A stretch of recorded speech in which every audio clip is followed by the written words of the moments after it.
We wish you a wonderful afternoon. We thank you for joining us. The program here is WMKV Cares. We happen to be broadcasting on 89.3 WMKV, covering most of greater Cincinnati, and we're also in Butler and Warren counties on WLHS 89.9 FM and WMKVFM.org.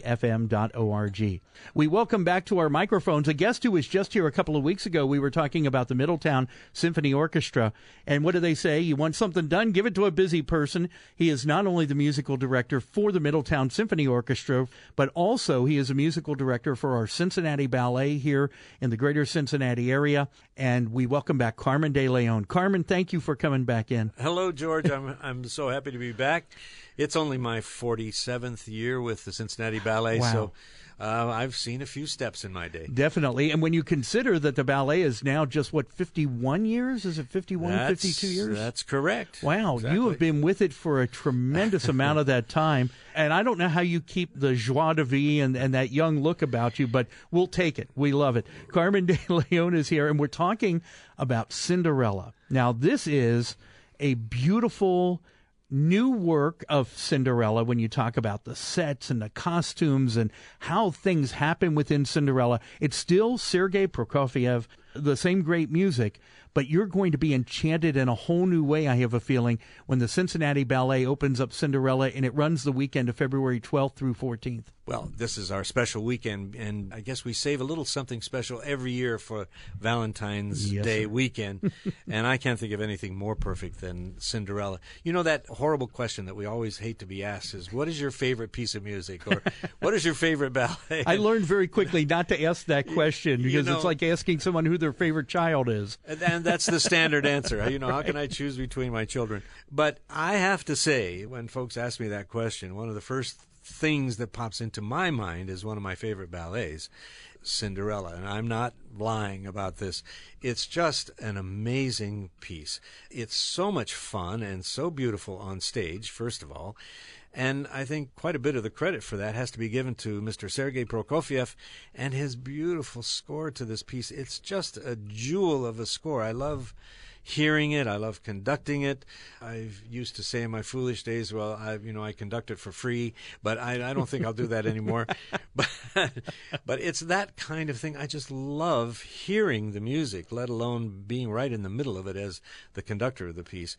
Victoria always says that this is one of Carmen's favorites, and she is not lying. And George, I'll mention that when I was first given the task of writing a full-length ballet for the first time, many years ago, for the score to Peter Pan, I thought, where do I go? How do I start? There's a blank piece of paper. How can I get some ideas? Well, I went to Prokofiev, and specifically to Cinderella, to see how he engaged a separate melody for each of the characters in the story of Cinderella, and I tried to, as best I could, probably certainly failing compared to Mr. Prokofiev, to do the same kind of thing for the Peter Pan score. But that's how much I love this piece, and I think anybody who comes, if they close their eyes and never saw anything on stage, they would love what they hear. It would be a good evening in the theater. But to couple that with everything that goes on, everyone knows the story of Cinderella. We know that she's going to lose her shoe and that the prince is going to find her at the end. And we know that they're going to be crazy, ugly stepsisters, and they're going to be a problem for Miss Cinderella. We know all of that. So you don't have to think that much about, well, what's going on stage. You see, you know the story. But it's so funny. The stepsisters, of course, are played by guys rather than girls, which makes it crazy funny to begin with. And when they're trying on the shoes and it just doesn't work, it's an amazing... it's very difficult to do humor on stage. Yes. Especially with no words. Exactly. You don't have the timing of a punchline. Right. There are only certain gifted choreographers who can make it happen well. And Victoria Morgan has done it beautifully in her production of Cinderella. And then the beautiful moments, all of the fairies that are involved in the piece. There's a summertime fairy, an autumn fairy, a spring fairy. These ladies come out and they dance so beautifully. Can you tell I'm gushing over Yeah, you're a little Cinderella. excited. You're a little excited. I love this piece. We're talking about Cinderella with the Cincinnati Ballet, February 12th through the 14th at the Aronoff Center. You can find find out more at cballet.org.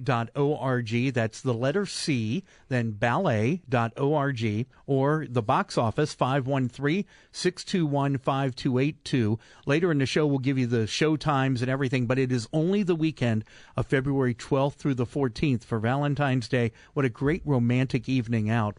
And once again, as Carmon said, it is not just the standard story. The key here is, how do you take a tried and true tale, but now add the extra entertainment value? You have the music of Prokofiev, and then you add Victoria Morgan's wonderful choreography. And I know she has been working virtually, it seems, around the clock on these. But they're touting new sets, new costumes, magic, humor. The stepsisters are something you're going to want to check out, definitely. We'll talk maybe later, time permitting, but we don't want to give any spoilers on the pumpkin turning into a carriage. In fact, you can even see a first glimpse of Cinderella on the C Ballet website, Cincinnati Ballet website, cballet.org. I have a question about Prokofiev. Just as some people will say, every time I hear a piece of music, maybe I pick out something a little different. Maybe they hear a nuance that they didn't hear before. Now, as a conductor, you have to be on top of everything. You need to know everything in that piece of music. But have you ever gained a new appreciation for something after hearing Prokofiev for the how many hundredth time? It happens all the time. I've done Nutcracker for now 40 years, and there's still things I hear in the score for Nutcracker that almost surprise me. Maybe a little less so for that piece because I've done it so often. But in a wonderful, complicated, beautiful score like Cinderella or Prokofiev's Romeo and Juliet, which is also just an amazing piece of music, you're always discovering new things. He's such a skilled orchestrator. His choices of instrumental combinations are what are fascinating, because I'm sort of a student of orchestration myself. So I think, oh my gosh, look what he did right there.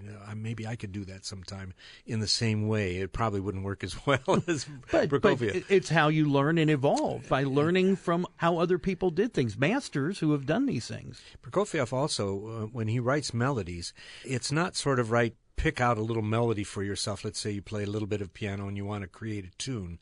Usually your fingers fall sort of in the middle of the keyboard and there's your tune, which is fine. Prokofiev, he goes from down low here way up to the skyscrapers this way.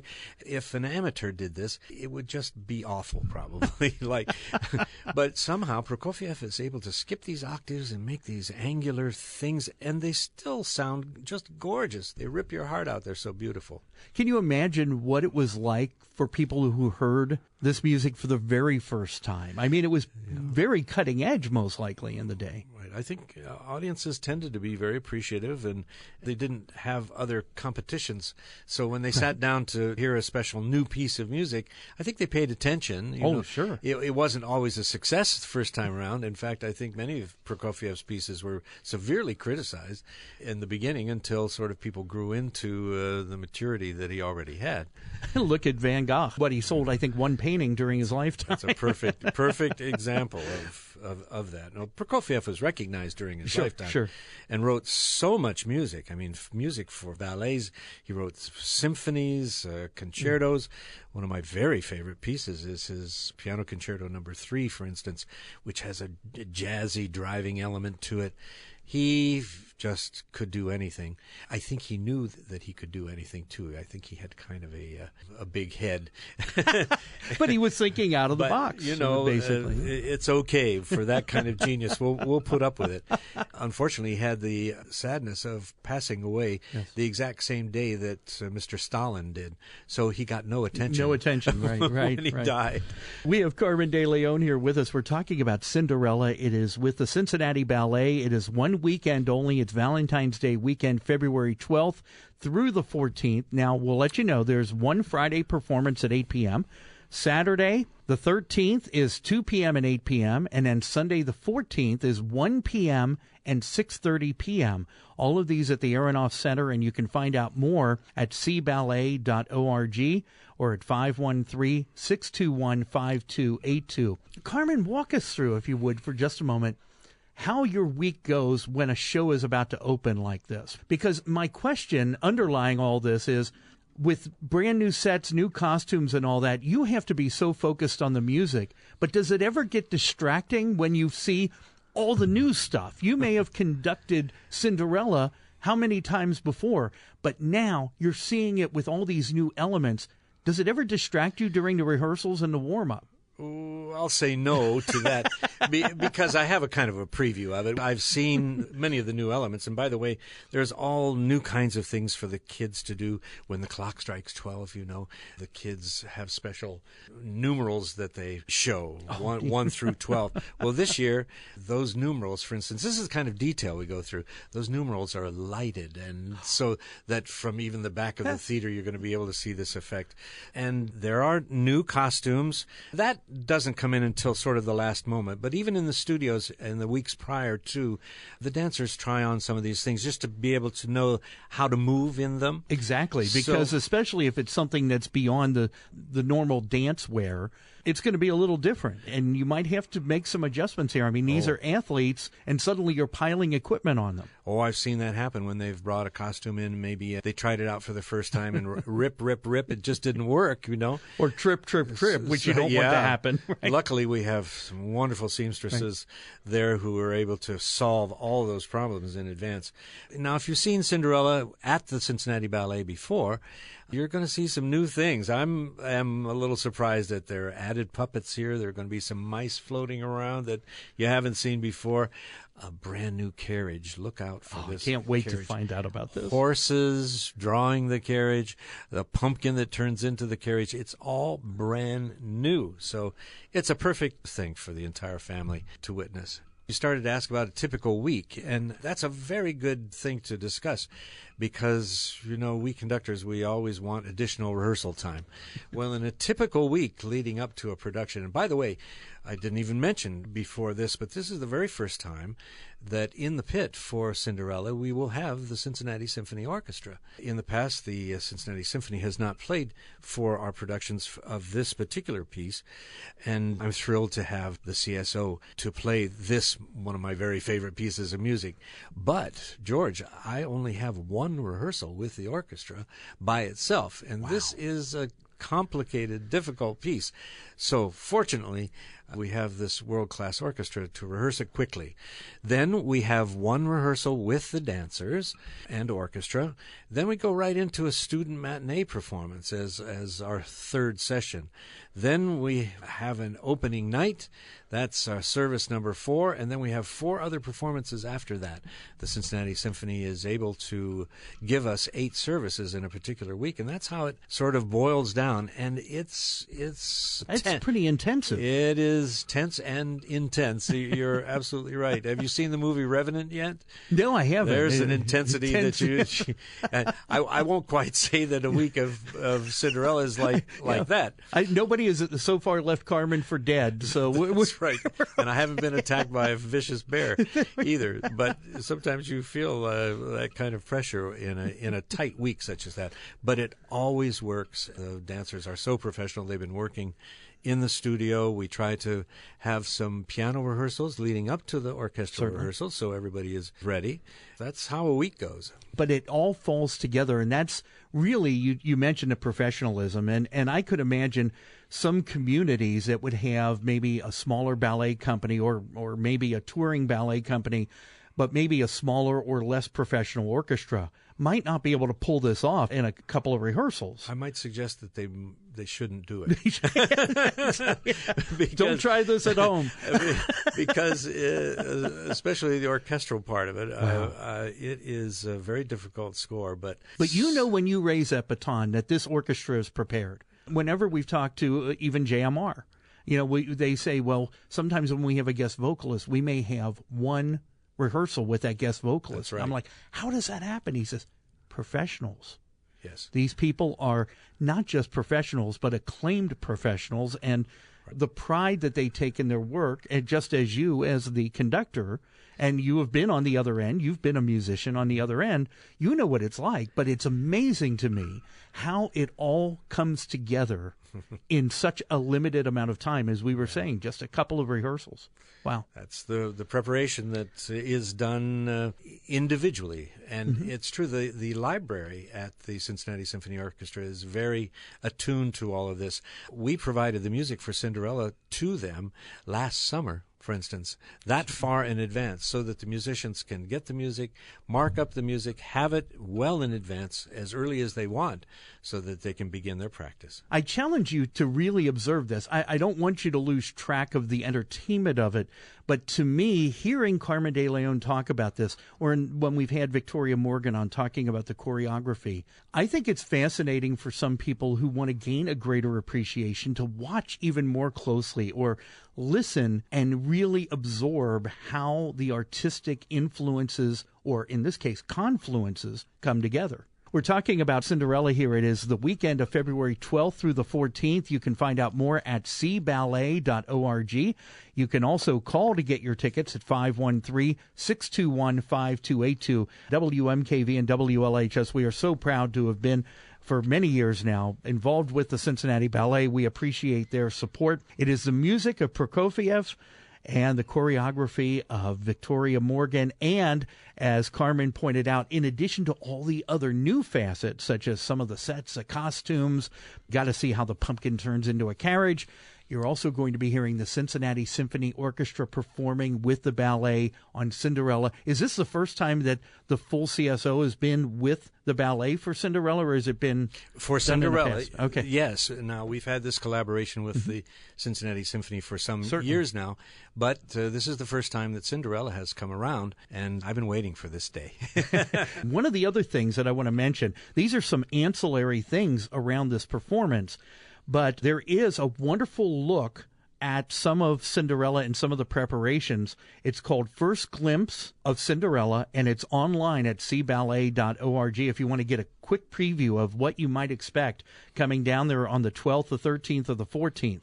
But also, the Cincinnati Ballet has a wonderful program called the Live Music Fund. And Carmon, this has got to be a little bit of a challenge for you, because for people who contribute X amount of dollars, and I don't know what the exact amount is, but certain thresholds or whatever. It varies. Some people get to do something called Peek at the Pit. Now, this is not a general public thing. This is for donors to this special program. What happens with Peek at the Pit? We try to do this once a year to sort of honor those folks who have given additional amounts of money to help support our live music fund. It costs money to have live music for the ballet. Does. Even though we have access to the Cincinnati Symphony for many of our performances, there are still costs for rentals and royalties. We engage our own Cincinnati Ballet Orchestra to play one of our series as well. There are just all kinds of expenses that add up over the years, and so these people make it possible. The Cincinnati Ballet Company is one of the few organizations, one of the rare ballet companies in the United States that continues to have live music for their performances. So many of the companies that we know of, Atlanta, Pittsburgh, so many companies, they may only have live music perhaps just for their Nutcracker, and then the rest of the time they perform with recordings, which is not really the theatrical experience that we have here in Cincinnati. It is not the full experience by any means. We are so fortunate to be able to do this. And these contributors to our live music fund are special. So we try to do special things at least once or twice a year, and I've had them come on down between a couple performances to the pit and ask any questions they might want to ask about the piece that we're playing or about how we spend money on live music. This year, before one of the performances of Cinderella, I think we're going to be backstage and we'll have a discussion and then some refreshments before the performance begins. It's a lovely time for us to kind of communicate with those generous, kind people. And you can find out more if you're interested in the Live Music Fund. You can find out more at cballet.org or call the ballet administrative offices, and they can tell you more about that. You might be able to get a peek at the pit. And that would be fun. Absolutely. Paint me a picture of that for just a moment. For those of us who have been in the audience, and we can generally see the back of the conductor, but how do people operate in that confined space when you fit an orchestra into a confined space as a pit? Could you paint us a picture? Well, we'll have as many as 61 musicians for this production of Cinderella. Prokofiev calls for a very large orchestra. Let me tell you this, George. Yes, it is a confined area, but since we have begun utilizing the Cincinnati Symphony Orchestra, we have enlarged the pit to accommodate the symphony. You'd almost have to. By taking away the first 2 rows of theater seats and making that an expansion. Now, that's not an inexpensive affair because stagehands have to be brought in to move it out and then move it back in once we're done, because for the Broadway series there, they need all the seating imaginable. But we have enough room now. Believe me, the Cincinnati Symphony players have demands that call for being able to bow without banging into one of their colleagues. We make sure that everybody is comfortable in the pit. And we also have the stagehand force. Joe Hopper, who heads the stagehands for the symphony, is right there, and he sets up the orchestra, making sure that everybody has enough room to feel comfortable for our shows. I'm sure lots of right guard being used by all the players. Because I can imagine, I mean, when you think about this, the dancers may not be in every scene at every moment. And not every musician plays every note or every portion of the song, but the people in that pit are performing for the entire piece. And I think some of us lose sight of that. Yes, and I even have to stay awake most of the time. Well, you know, you're up there. I don't know how your arms must feel by the end of a performance. I'm sure it's the exhilaration, but afterwards, do your arms, I have to ask, your arms get tired or are they sore? I have had one rotator cuff surgery on the right arm, but now it's 100% no problem. The Reds will be after you now. They need any arms. Well, I wish I could help them out, believe me. Does it change the dynamic of having an orchestra in that pit as opposed to having them on a full stage? You know what? I think there's a certain advantage of having musicians confined to a particular area such as that, because they certainly can hear each other well. Oh, yes. Most pits are in a fashion that way, but there is a getting used to, because, you know, from one end of the pit, the percussion section is, a half mile away from the basses who are on the other side of the pit. And so I'm kind of in the middle trying to direct traffic and make sure that the entire pit is coordinated. And that is tricky. It takes some getting used to. But again, these are professionals who know what they're doing. But where your ears are, you're actually at the last point. Perfect spot. You've got the best seat in the house. Your ears are right where they need to be in order to be able to hear everything just before it goes out to those people in the very first rows. It's amazing. But I know you were telling me before that there's a particularly tricky situation. You have to be elevated a little bit more as a conductor for ballet, because you have to be able to see the dancer's feet while you're also conducting the orchestra. And that can be a little bit tricky as well. So you have to be up higher than you would normally be for conducting a normal orchestra. Some European orchestras, as a matter of fact, have solved this problem by putting the musicians also on risers within the pit. We have Carmon DeLeone here with us, a music director for our Cincinnati Ballet. We're talking primarily about Cinderella, February 12th through 14th, Friday, February 12th, 8 p.m., Saturday, the 13th, 2 p.m. and 8 p.m., so there's a matinee and an evening. Sunday, 1 p.m. and 6:30 p.m., and you can get ticket information or order your tickets at 513-621-5282. Or you can find out more about the schedule, the upcoming rest of the season, including Wild Sweet Love, opening March 18th. Also, Director's Choice, which will feature some wonderful female choreographers. Victoria Morgan's Director's Choice, April 29th. Like to call that program Vic's Picks. Vic's Picks, that's right. We need to get a little service mark on that or something there. But Carmon, once again, thank you for taking this time with us. Thank you for being such, forgive me, an instrumental part in the music of our region, both with the Middletown Symphony Orchestra, with our Cincinnati Ballet, as a musician, as a drummer, as a French horn player, and all of the other skills I haven't enumerated here, as a composer as well. Thank you so much for being here with us and for your passion for Cincinnati Ballet. Well, thank you, George. And thanks to the radio stations for being such good friends to the ballet company.